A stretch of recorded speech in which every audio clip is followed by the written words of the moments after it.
Hare Krishna, Glory to Prabhupada. A few words about the child abuse scandal and the GBC cover-up on it. I feel guilty for not having spoken up. I knew about this child abuse going on in the Gurukul in Mayapur here since about 11 years. I read that book, which I recommend everyone reads, My Fault, My Karma. You can get it on Amazon. About 5 years ago, a friend of mine, told me about the horrors that were going on in that Gurukul among the boys, how he himself had to carry the sticks that Bhaktivedanta Purna Swami would use to, Bhaktivedanta Anir Deshavapa would use to hit children so hard that they would bleed. All right, so I feel guilty, and I think and I'm speaking here, most of us who are hearing this, who are hearing me, thanks, by the way, I'll make it really short, we're second generation devotees, right? And so even though I'm not diminishing our fault of not having spoken up loud and clear, but I'll make this claim that the fault goes all the more on the shoulders of the first generation, and specifically those who have accepted official managerial positions in the institution.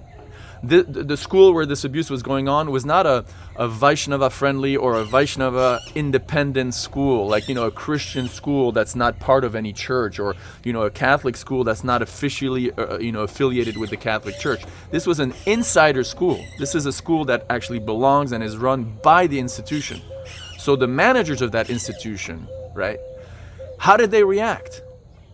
Just recently, I heard that, I'll be frank, I'm going to call out names here. Bhakti Vaibhav Swami from Germany.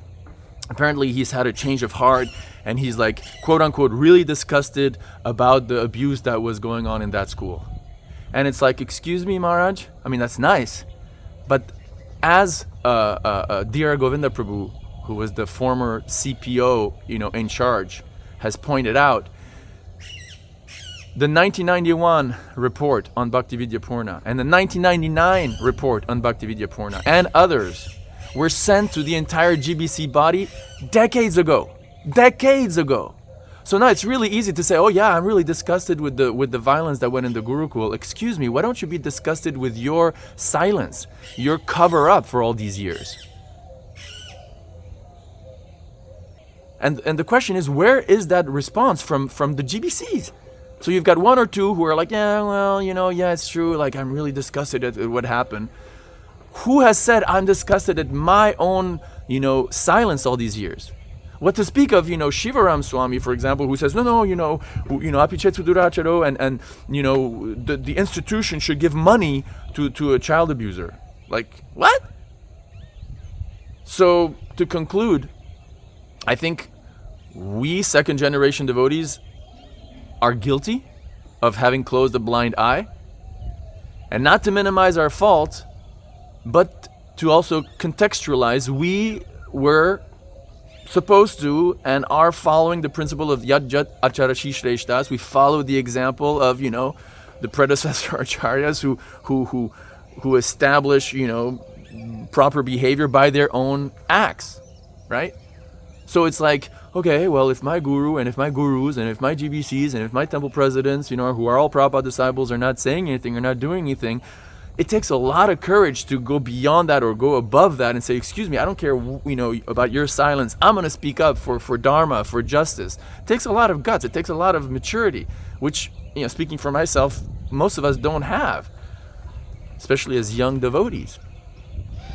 So not to minimize our fault, but the real fault falls on every one of these GBCs. The Grihasta GBCs, Ravindra Swarup, Shesha, you name it. To all the sannyasis on that GBC, Japataka Swami, all of them. Every single one of these, Banumar, every single one of these GBCs who did not make a hue and a cry, or who, for example, like Pragosh Prabhu from Ireland recently, resigned, right? They all have blood on their hands. And now it's like, okay, what are you going to say?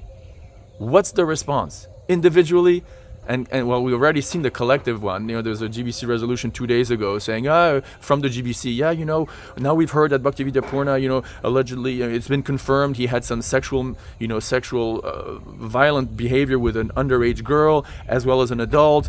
And then, very conveniently, in one sentence, it was brought to our attention, or like somehow, yes, he had done, abuse, decades ago, and we've always been very serious about child abuse. Bullshit. We've always been very serious about child abuse, but now we're really putting restrictions on him. Well, what about 1991? What about 1999? What about all these decades where, younger devotee, mostly ex-guru coolies, honor to them, and I'm not glorifying them so I can be, seen as someone who's like very, very righteous, and we should be careful about not jumping on the train of fighting and speaking up against child abuse for the sake of our own self-aggrandizement, for the sake of having others around us say, oh yeah, he or she is so just and so righteous, and oh wow, because we're addicted. Speaking for myself, we're addicted to sex, right? Gross or subtle, which means on the subtle platform, name, fame, adoration, distinction. So okay, having said that, the fault really goes on these GBCs. And so that statement was like, now we're really serious about it. But what about all these years?